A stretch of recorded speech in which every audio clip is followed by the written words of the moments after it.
Isang lalaki ang nagsikap at nagtrabaho ng maraming taon. Anumang perang kanyang kinikita, ipinadadala niya ito sa kanyang matandang ina. Ang ina naman ay kumukuha lamang ng sapat para sa sarili at ipinamamahagi ang natitira sa mga mahihirap. Naniniwala siya sa pagtulong sa kapwa at sa pagbibigay sa ngalan ng Diyos. Pagkalipas ng maraming taon, sa wakas ay umuwi ang lalaki. Tinanong niya ang kanyang ina, "Nanay, ano ang ginawa mo sa perang ipinadala ko sa iyo sa loob ng maraming taon?" Mahinahon na sumagot ang ina, "Anak, ibinigay ko ito sa Diyos." Nang marinig ito, nagulat at nagalit ang lalaki. "Saan napunta ang pera ko? Kung ibinigay mo iyon sa Diyos, ibabalik ba niya iyon sa akin?" Sumagot ang ina, "Oo, kapag nakita mo siya, ibabalik niya sa iyo ang lahat."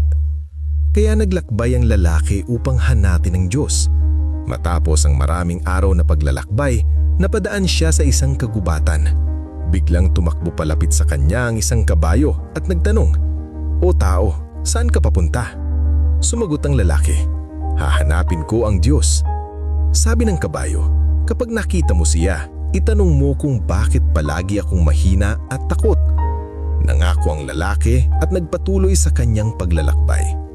Maya-maya, huminto siya upang magpahinga sa ilalim ng puno.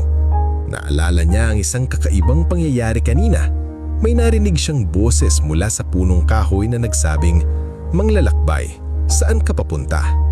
Nang sinabi niyang hinahanap niya ang Diyos, sinabi ng puno, "Kapag nakita mo siya, itanong mo kung bakit unti-unting natutuyo ang aking katawan." Nangako rin siya roon at nagpatuloy.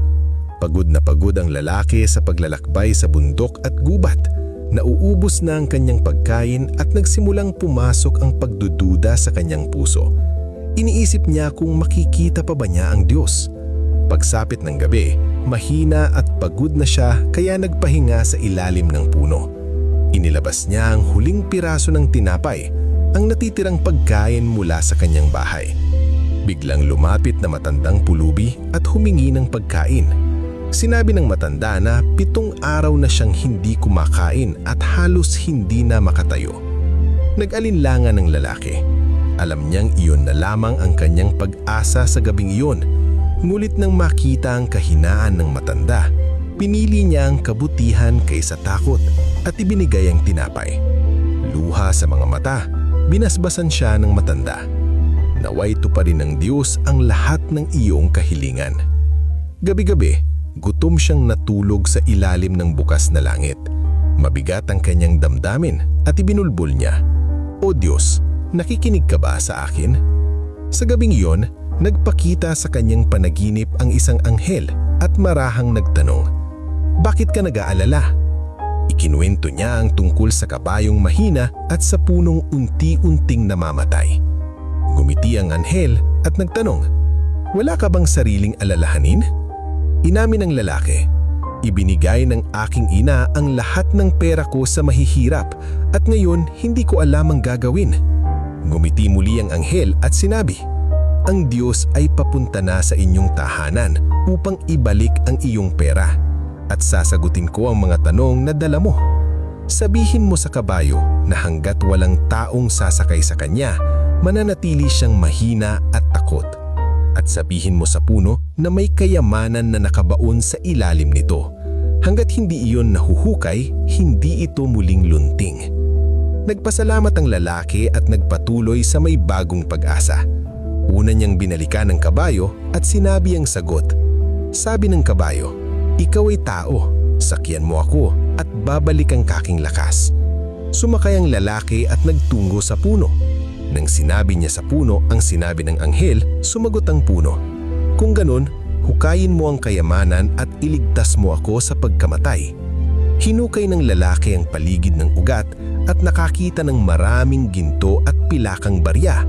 Masayang masaya, pinuno niya ang kanyang bag at sumakay muli sa kabayo pauwi. Pagdating sa bahay, tinanong siya ng ina, "Anak, nakita mo ba ang Diyos?"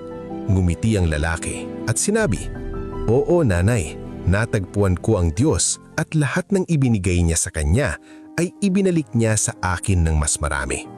At mula sa pagiging mahirap na manggagawa ay siya ay naging mayaman at makapangyarihang tao. Namuhay ng may katuparan. Patunay na ang ibinibigay sa Diyos ay hindi kailanmang nawawala, kundi ibinabalik ng mas marami. Aral ng kwento. Kapag nagbibigay ka sa ngalan ng Diyos, maniwala ka, ibabalik niya ito sa iyo ng maraming beses sa iba't ibang paraan. Huwag mong isipin na ang pagbibigay ay kawalan. Ang ibinibigay mo sa mahihirap, nagugutom at nangangailangan ay nagiging puhunan ng karma. Ang kabutihan ay hindi nawawala, bumabalik sa mga hindi inaasahang paraan, pinalalago ng panahon, paniniwala at layunin. Ang mga nagbibigay ng taos-puso ay maaaring maghintay, ngunit ang kanilang ani ay laging tiyak sa kamay ng Diyos.